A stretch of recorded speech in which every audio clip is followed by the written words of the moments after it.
안녕하세요. 부부양심 중고차 이진영입니다. 오늘 자동차 상식 주제는 자동차 배터리입니다. 자동차 배터리에 대해서 모르시는 분들 굉장히 많으신 것 같아요. 그래서 조금 더 제가 알고 있는 한 이해하기 쉽게 한번 말씀을 드릴게요. 그리고 1부와 2부로 나눠서 말씀을 드릴게요. 오늘은 자동차 배터리의 기본적인 구조, 이런 부분에 대해서 설명을 드릴게요. 그러니까 제가 공학자가 아니니까 그건 감안해서 보시기 바랍니다. 제가 자동차 배터리를 준비했어요. 이게 오토바이 배터리입니다. 근데 이게 굉장히 작죠. 자동차 배터리하고 거의 똑같이 생겼어요. 똑같이 생겼습니다. 그리고 얘는 똑같이 12V짜리 배터리예요.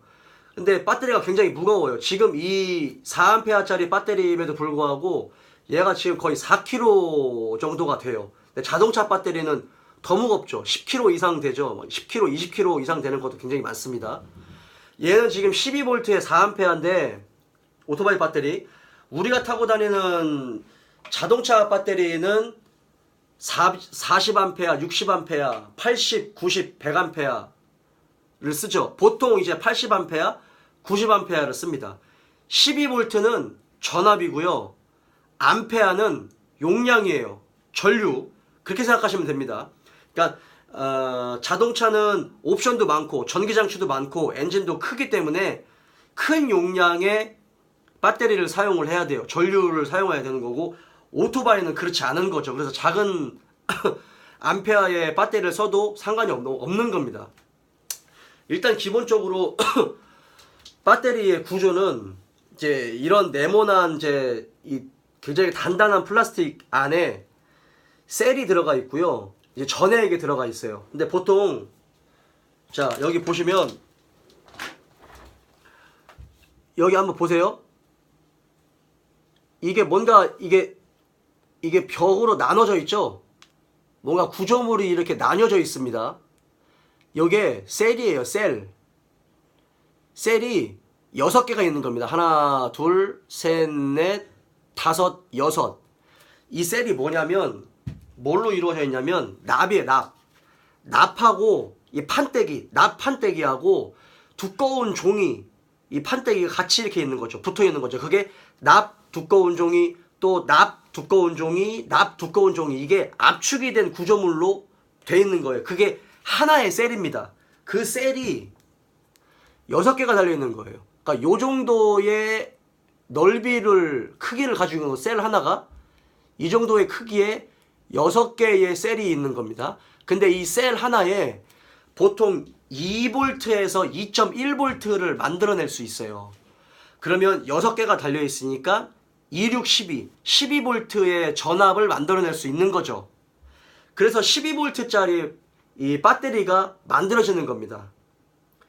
그러니까 보통 우리가 타는 대중적인 자동차는 12V짜리예요.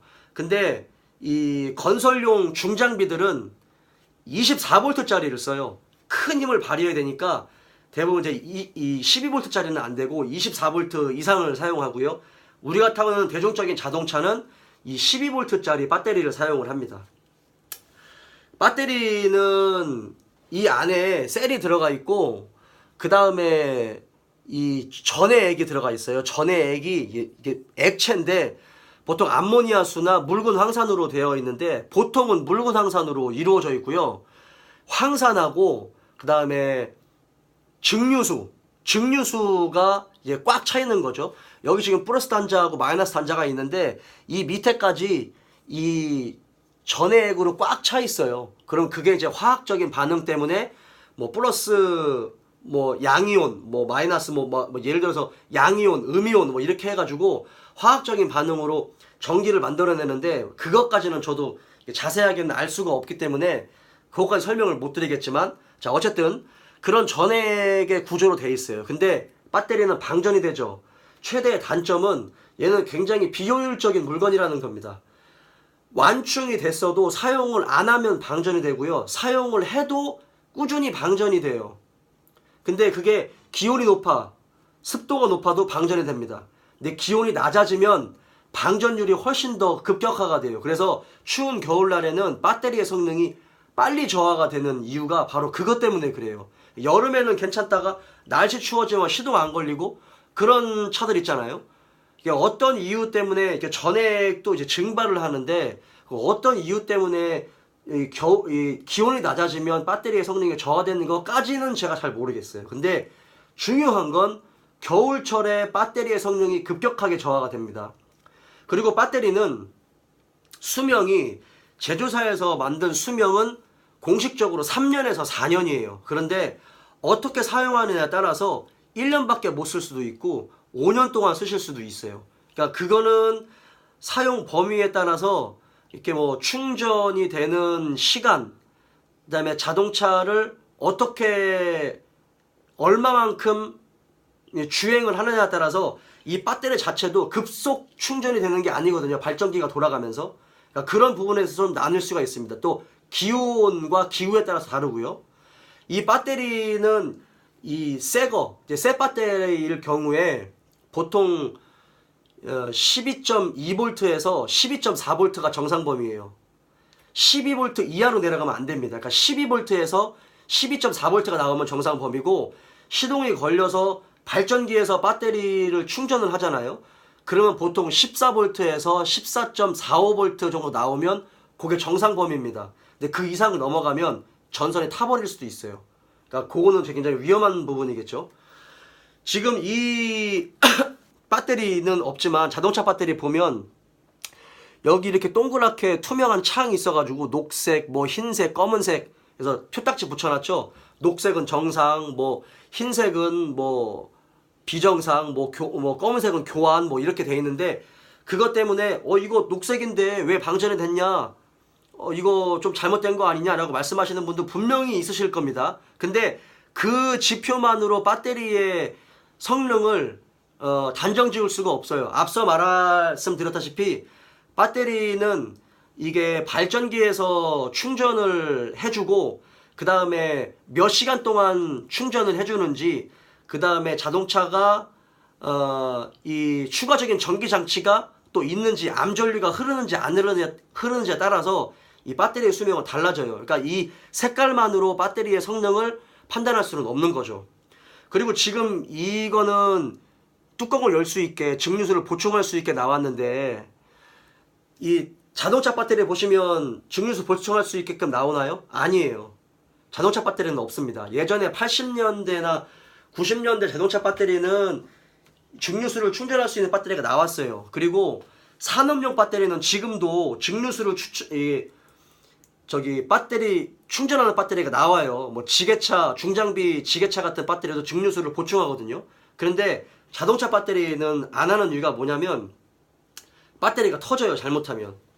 이게 점점 방전이 되는 이유는 증류수가 날아가거든요. 날아가면서 이게 증류액이 점점 줄어들어요. 그러면 그만큼 이 용량이 작아지는 거고 배터리 성능이 줄어드는 건데, 그럴 때 이 증류수를 집어넣으면 어느 정도 배터리를 보관할 수가 있고요. 또 좀 더 오래 쓸 수가 있어요. 근데 증류수를 이렇게 잘못 넣다 보면 증류수 때문에 이게 부식이 생기고, 그 다음에 증류수의 양에 따라서 충전이 되면 가끔 과충전이 되는 경우도 있고, 충전이 될 때 이게 끓어요. 끓으면서 수소가스가 발생합니다. 그 수소가스가 발생하면 이 배터리에는 이 숨구멍이라고 구멍이 약간 뚫려 있는데, 그 구멍으로 수소가스가 배출이 되지만 너무 과충전이 되다 보면 이 배터리가 팽창을 해가지고 배가 나와 버려요. 배터리가 터져요. 그러면 자동차에 손상을 줄 수도 있고, 이게 암모니아나 묽은 황산이 전해이기 때문에 사람 인체에 닿으면 어떻게 손상을 줄 수가 있는지 알 수가 없는 거죠.